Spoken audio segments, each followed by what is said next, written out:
What's up, everybody? It is Izzy. Welcome to episode 115 of the Q&A.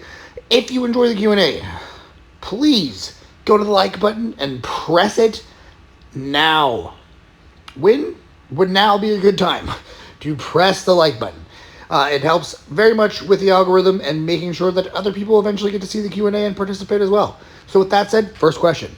Instead of strength standards, would milestones be better?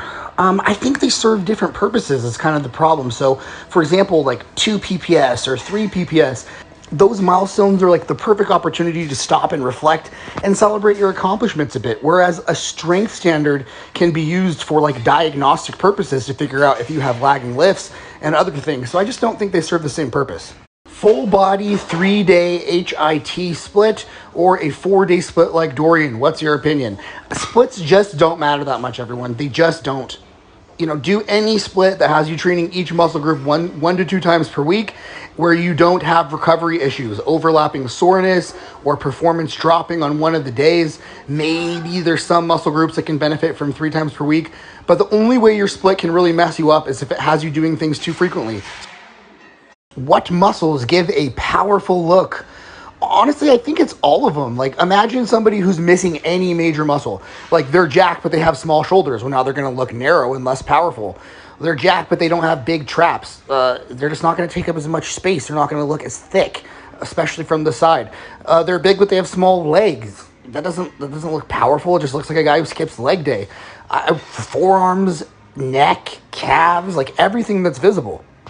Instead of SBD, I want to push front squats and another press this year. Should I do incline or overhead press? Here's an idea for you. Instead of shifting from one minimalist perspective to another perspective that's still minimalist with very few lifts, I'm going to give you a combination of presses that ensures full development. 60-degree incline, 30-degree incline, and dips. I am running a 6-day push-pull leg split this mesocycle. Should I make sure that all movements are different? For example, if I'm doing laterals on one of my push days, should I make sure that I am doing a different lateral variation on the other push day, or is it okay to have a few variations that repeat? So you absolutely do not have to have them all be different. But if you are going to use the same variation, I highly recommend that you at least vary the rep ranges because you will not be performing each day under the same recovery conditions. So it's unlikely that you will have PRs from day to day as the recovery conditions will be different. That said, there are some reasons why you'd want to consider using different movements, like 1, less overuse injuries, more variety, and if the exercise stalls, you don't have to replace 2 slots, only 1. Why shouldn't we allow the elbows to flare on a skull crusher? It's still the same elbow extension. It's the exact same reason that you want to push your knees forward on a squat. Sure, you could do a low bar squat and just load up way more weight, and the quad hypertrophy might be roughly similar, but because you have to use so much more weight, you're going to potentially introduce the lower back or the adductors as a limiting factor. And even if those don't become a limiting factor, you're going to get way more fatigue for the exact same quad stimulus. It's the same thing with the skull crusher. When you flare your elbows, and some elbow flare is okay, especially if it prevents joint pain, you are changing the moment arms of the movement to emphasize more pec. You're going to have to use a lot more weight, and you are potentially getting a worse SFR by kind of turning it into a close grip bench hybrid. Are you planning to compete in bodybuilding?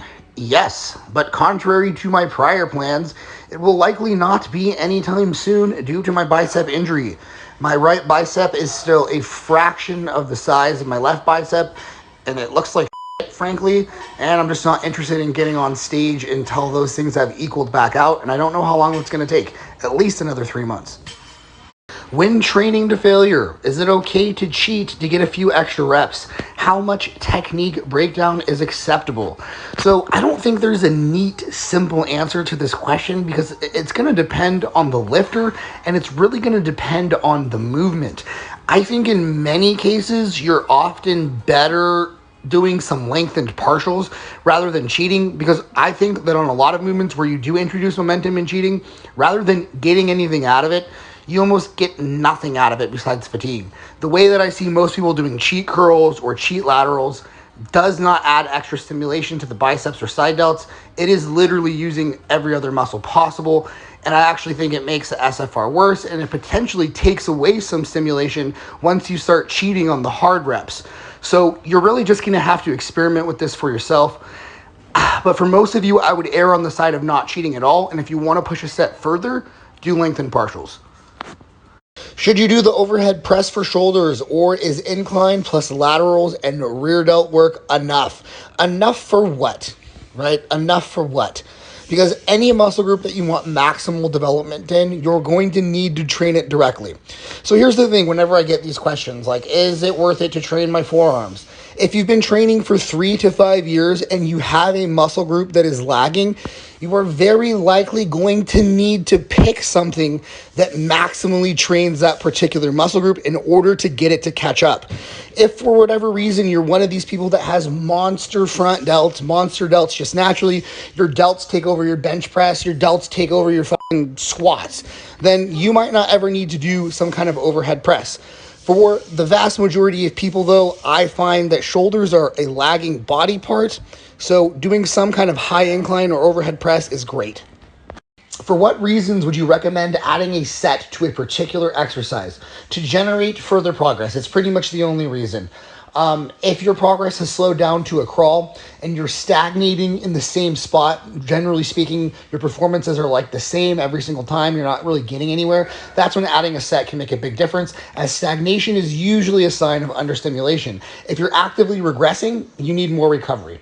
The second circumstance that it's worth experimenting with is if you are currently doing something like 3 or less sets in a session for a particular muscle group and progress has begun to slow, you can experiment with bumping that into the 4 to 6 range, and for some people, occasionally as high as 8 sets in a single session.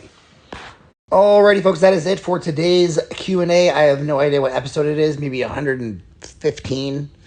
Anyway, I will be back on Sunday with kind of a boring one because there's going to be no heavy lower body loading. I've been having trouble getting any sort of a productive hinge session in, and I'm hoping that by doing leg curl and leg extension before my hinge session, my lower back will be fresh enough for me to actually get a rep on my work set weights, which I haven't done for 2 straight deadlift sessions now. Amazing stuff. So anyway, you guys know the ads, but we'll do them real quick anyway. If you like the Q&As, please like the video when it comes out on YouTube. It helps in the algorithm.